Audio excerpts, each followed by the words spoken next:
When the Dark Angels Primarch Lionel Johnson landed on the planet Caliban as an infant, he was found, raised, and mentored by the greatest hero of that wild world, a knight named Luther.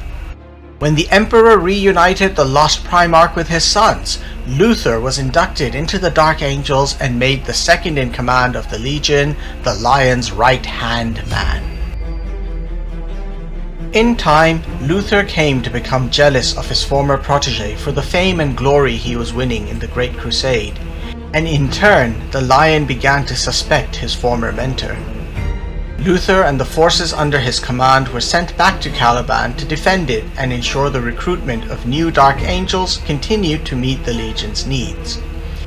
Over the course of many years, these Defenders of Caliban viewed their situation as an unjust exile, a punishment when they did no wrong, and began to increasingly resent their own Genefather and the Imperium that he represented, plotting against both.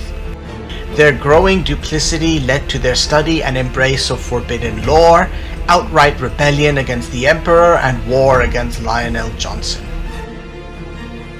This Friday, the Defenders of Caliban will become the latest faction to be playable in Horus Heresy Legions. In this video, we will see some of their cards for the first time and see a new and unique mechanic for this faction. We begin with Eleja Squad, a common 3 energy cost Astartes troop.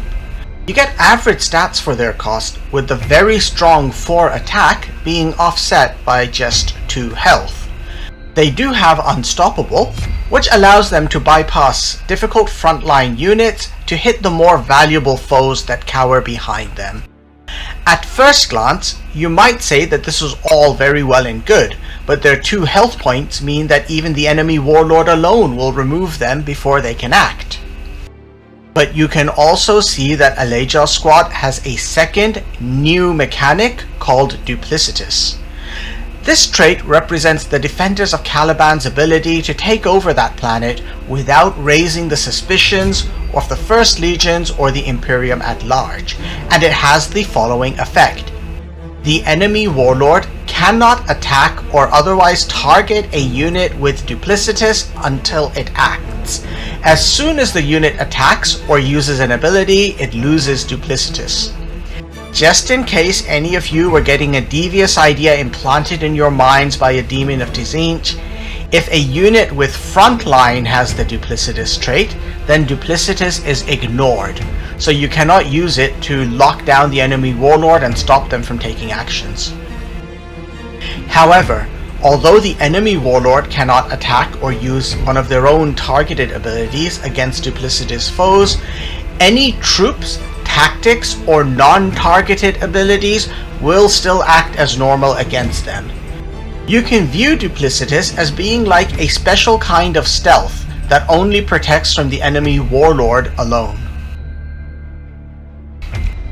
Let us move on to the next card, another common Astartes, this time coming in at 2 energy. Once more, Hadwin Squad has average stats for its cost, this time with 2 attack and 2 health. As well as the new Duplicitous trait, it also has Sneak Attack, allowing this troop to take no damage while attacking and forcing the enemy to make a deliberate move to destroy them.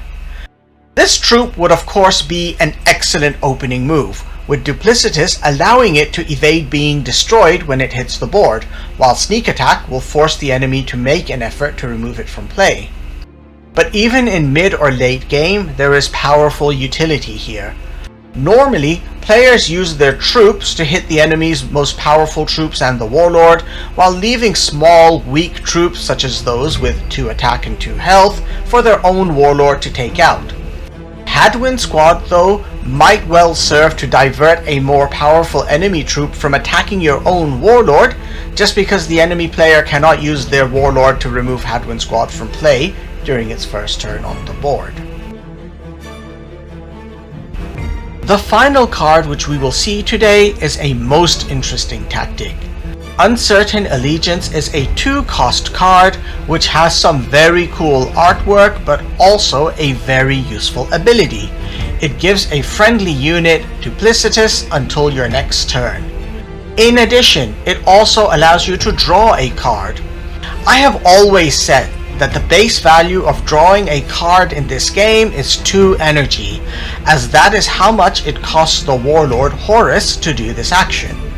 So you can view the 1 turn of duplicitous that this card grants as being an added bonus on top of a card draw. There are several ways in which this could be used. You could, for example, play this onto an Astartes that originally had duplicitous but lost it due to attacking or taking another action. Alternatively, there are many cards both new and old which could often benefit from having a turn of immunity from the enemy warlord. But the third option is very intriguing to me. Read the text on the card carefully.